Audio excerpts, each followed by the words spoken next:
इनके जो राम का जो वंशज है, वंशावली है, वो भी हमको थाईलैंड में नजर आती है सर। मतलब वहाँ पे सारी जो स्थल है इन्होंने वर्णन किए हैं अपनी किताबों में, ये सारे जमीनी हकीकत तो सर वहाँ पर देखने को मिलती हैं। तो सर यहाँ इंडिया से तो उनका कोई मतलब जमीनी सांस्कृतिक रूप से भी नहीं मिलता है, ना ही कुछ नहीं मतलब। विकास दामोर आए हैं। हाँ जी विकास जी, बताएं क्या कहना चाहते हैं। नमस्कार सर।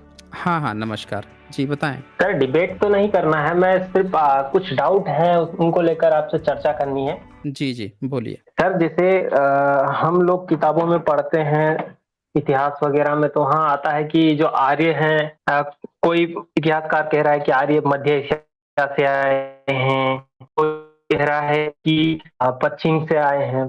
तो सर ऐसी मतलब थ्योरी हैं, बट मेरा ये कहना है सर, जिस तरह से मैंने जो पढ़ा है और मैंने समझा है उस हिसाब से मैं आपको जो मेरी सोच है वो बता रहा हूँ सर। कि मुझे ऐसा लगता है सर ये पूरी थ्योरियां ही गलत है। उस मतलब उसका कारण सर ये है, मैं ये सब क्यों बोल रहा हूँ, क्योंकि सर जिस समय का ये अंतराल बताते हैं उस समय ऑलरेडी इंडिया में एक सिंधु घाटी सभ्यता हुआ करती थी। तो इन्होंने अपनी किसी भी किताब में कहीं पर भी सर, इन्होंने कहीं पर भी जिक्र नहीं किया उस इतनी बड़ी सभ्यता का, जबकि समानांतर उस समय वो सभ्यता अस्तित्व में थी सर।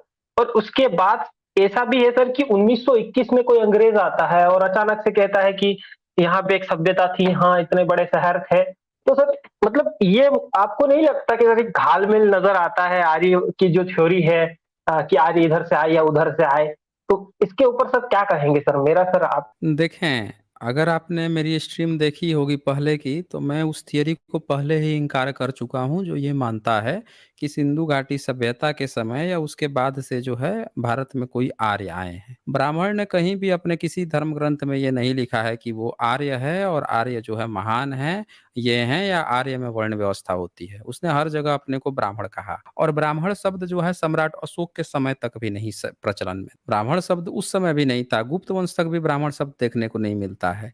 बमड़ बमहड़ इस तरह के शब्द आते हैं जो धीरे धीरे अपभ्रंश होके बाद में ब्राह्मण बन जाता है। यानी कि ब्राह्मण तब इनकी ब्राह्मणी व्यवस्था ही है जब प्रॉपर संस्कृत बन चुका है भारत में। जब संस्कृत बनेगा, डेवलप होगा, तब जाके ना ये अपने धर्म ग्रंथ लिख पाएंगे। इनके धर्म ग्रंथ भी तो संस्कृत भाषा में है और दूसरी भाषा की तो बात नहीं करते हैं। और सम्राट अशोक के समय में संस्कृत भाषा थी नहीं। तो जब इनकी पूरी चीजें डेवलप हुई हैं, जब बनाए हैं, तब जाके ये इनका अस्तित्व धीरे धीरे आया है। अच्छा, संस्कृत भी जो है, जब संस्कृत की जो शुरुआती बातें आ जाती हैं, जैसे बुद्ध घोष की बात आ गई, अश्वघोष की बात आ जाती है, इन लोगों की जो किताबें आती हैं, तो वो भी देखा जा रहा है कि सब बुद्धिस्ट हैं। ये तो कोई जो चीज भी लिख भी रहे हैं बुद्धिस्ट के लिए लिख रहे हैं।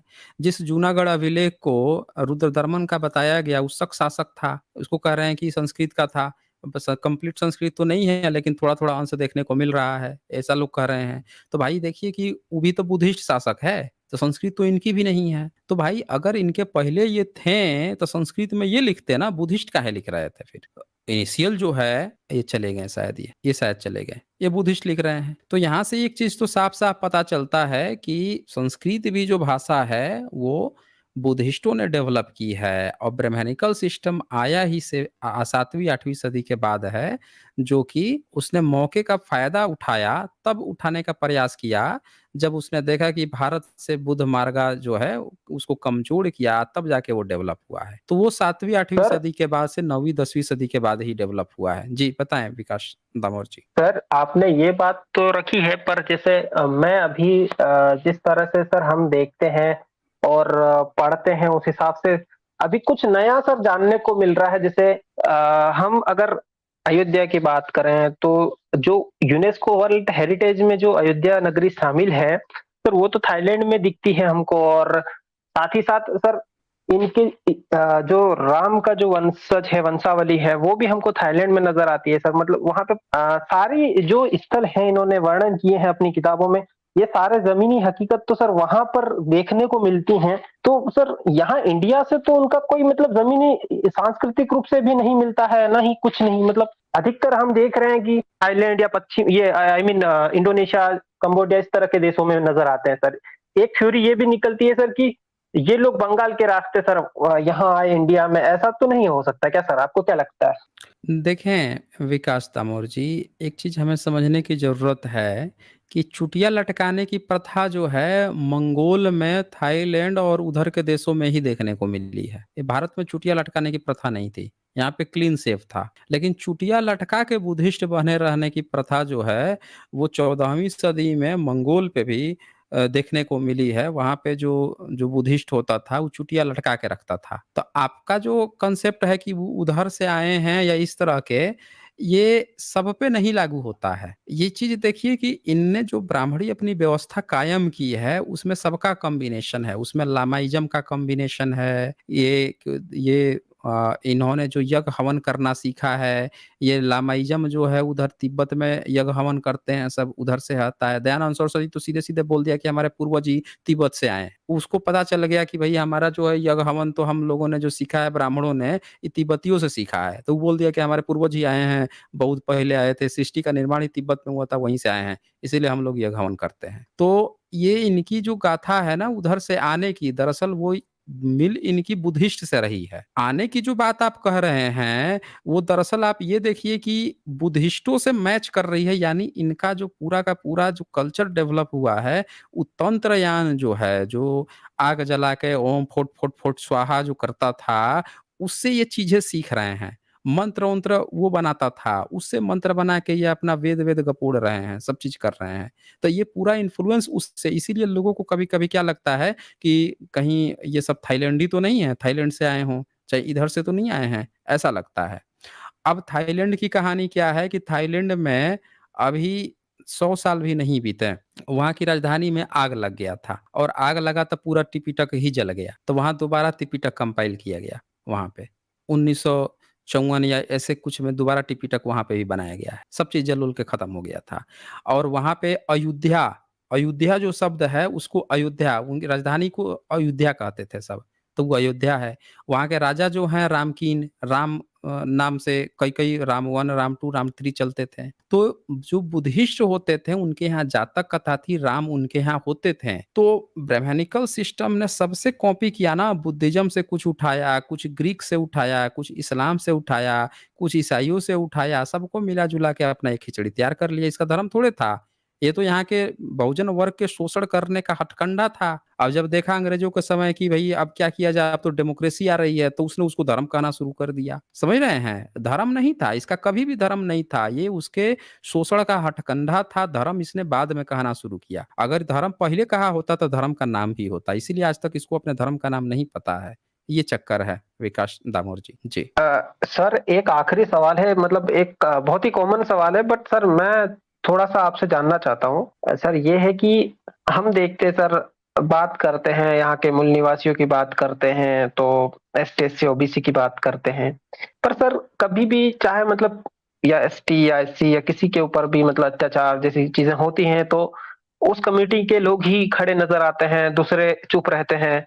और एक बात ये भी है सर कि हम पढ़े लिखे हैं, हमारी पीढ़ी पढ़ी लिखी है, मतलब अक्षर ज्ञानी तो है, पर जो ये कहानियां हैं, ये जितनी भी गपोड़ कथाएं हैं, इनको हम नकार नहीं पा रहे हैं। हमारे लोग पता नहीं क्यों है, डॉक्टर बन जाते हैं, इंजीनियर बन जाते हैं, यहाँ तक कि साइंटिस्ट भी बन जाते हैं, मतलब विज्ञान के क्षेत्र में काम करते हैं, तब भी ये लोग इसको छोड़ ही नहीं पा रहे हैं। मतलब एक सामान्य सी बुद्धि भी, मुझे मुझे ऐसा लगता है सर, तर्कशीलता भी कहीं ना कहीं पूरी मर चुकी है, ऐसा नजर आता है। और आपने सर अभी एक दो दिन पहले अभी देखा होगा, एक नर्मदा नदी के पर एक औरत चल के जा रही है पानी पे, ऐसा करके वीडियो वायरल हो रहा था। और उसकी सर हकीकत ये निकली थी कि वो महिला ने खुद ही बताया कि वहां पे पानी ही कम था, तो मैं ऐसे ही मतलब पानी कम में चल के जा रही, तो किसी ने फिल्माया उस वीडियो को और बता दिया कि देखो नर्मदा देवी का वो है, नदी का मतलब आशीर्वाद मिला है और ये पानी पे चल रही। और बड़े बड़े न्यूज चैनल ने सर उसको कवर किया। जब एक दो दिन बाद उसकी हकीकत सामने आई सर, तो मेरा यही कहना है सर, आखिर हम इतने ज्यादा क्यों इसके अंदर घुसे हुए हैं? हमारे लोग पढ़े लिखे होने के बावजूद इन चीजों को समझ क्यों नहीं पा रहे हैं? जी देखें, इसका सिंपल सा कारण ये है कि बहुजन वर्ग ने अभी तक पूरा अपना फ़ोकस ना पॉलिटिक्स पे किया था, सामाजिक संदर्भ पे काम कम हुआ है। अभी सामाजिक संदर्भ पे जो थोड़ा बहुत काम भी हुआ ना, वो सिर्फ़ पॉलिटिक्स के लिए हुआ है। पूरी तरह से सामाजिक जो चेतना जो जागृत करनी चाहिए थी, वो नहीं हुआ है। इसीलिए हमारे जो बच्चे हैं, हमारे जो लोग हैं, वो पूरी तरह से इन चीज़ों को नहीं समझ पाएँ।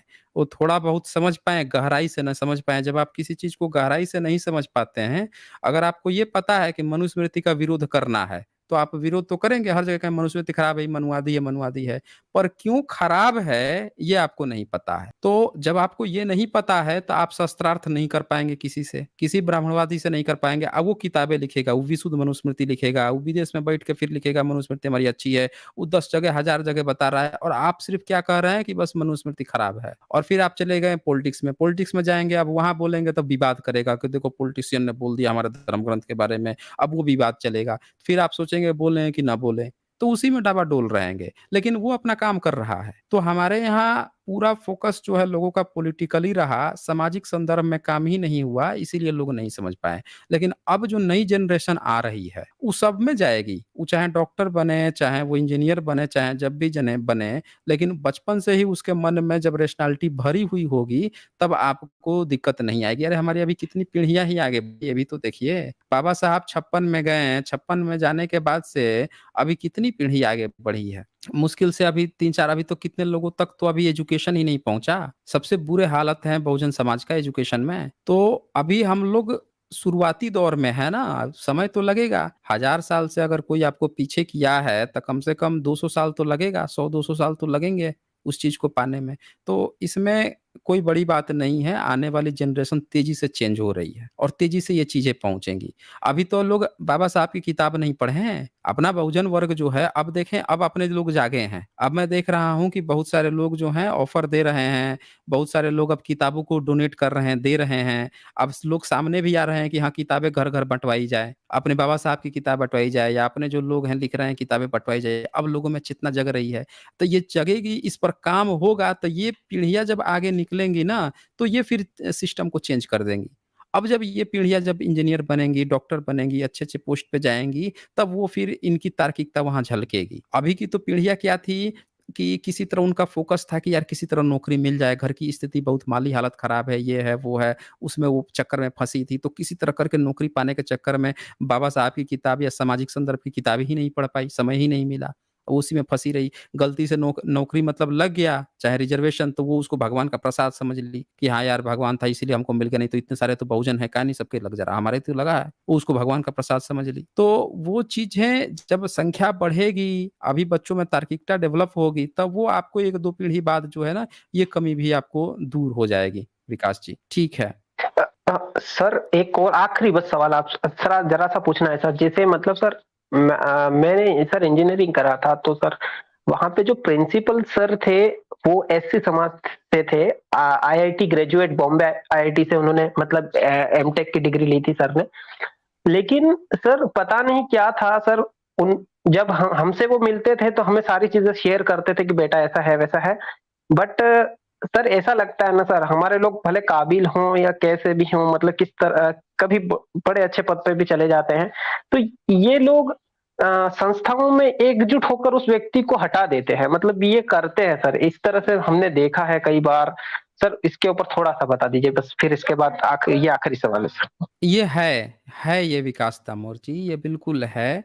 अगर गलती से भी एक भी व्यक्ति अगर समाज का वहाँ पे पहुँच जाए, तो पूरा ब्राह्मणिकल सिस्टम जो है, ब्राह्मणवादी जो तंत्र है, वो सब मिल जाएँगे। जितना वहाँ पे गैर ब्राह्मण भी जो होगा ना, जो नॉन शेड्यूल कास्ट होगा, वो सब मिल जाएँगे। पीठ पीछे वो हमेशा इस चक्कर में रहेंगे कि उसको कैसे परेशान किया जाए, उसको डाउन किया जाए या उसको उसको कैसे तंग किया जाए।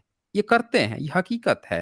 ये पहले भी करते थे, जो आज हमने गुलामगिरी में दिखाया वो भी करते थे, आज भी कर रहे हैं। अभी क्या हुआ है, अभी इनका अभी एक प्रोफ़ेसर साहब हैं दिल्ली का, उनको बाबा साहब के जन्मदिन पे ऑफ़र आया जाने का, ऑक्सफ़ोर्ड जाने का और उनका वीज़ा-वूज़ा कैंसल किया गया। उस पर उन्होंने प्रेस कॉन्फ्रेंस करके बताया कि उनको किस तरह से प्रताड़ित किया गया है।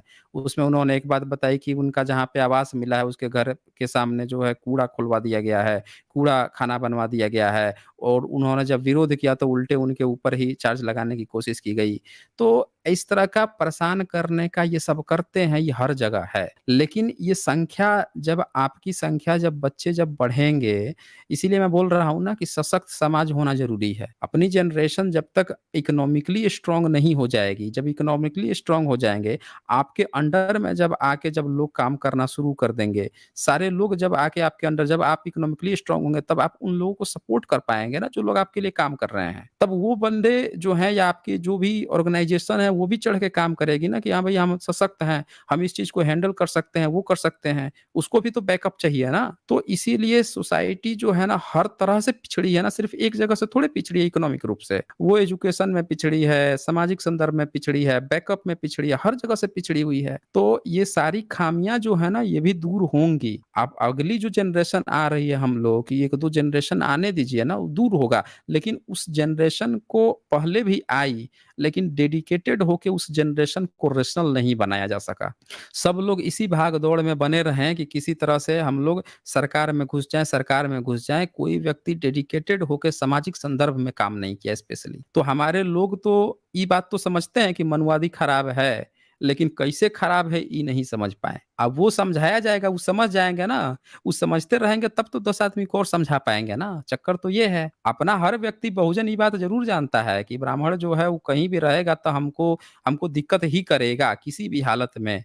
लेकिन अगले बहुजन को वो इसीलिए नहीं समझा पाता है क्योंकि वो उस गहराई को नहीं जान पाता है। वो तो जानता है कि दिक्कत है लेकिन नहीं समझा पाता है। इसीलिए अपने सारे बहुजन नहीं एजुकेट हो पाते हैं। अब जब सारे बहुजन धीरे-धीरे पैरेलल में हिस्ट्री को जानेंगे तो वो भी 10 लोगों को तैयार करेंगे ना। वो भी 10-10 लोगों को तैयार हर व्यक्ति 10-10 को, ये तो चैन खींचनी है ना। फिर आप देखिए सिस्टम कैसे बदलता है। जब हर व्यक्ति चेंज करने की क्षमता में आ जाएगा तब फिर बदल जाएगा। फिर दिक्कत नहीं आएगी फिर विकास जी। ओके। जी धन्यवाद सर। हाँ, हाँ, धन्यवाद।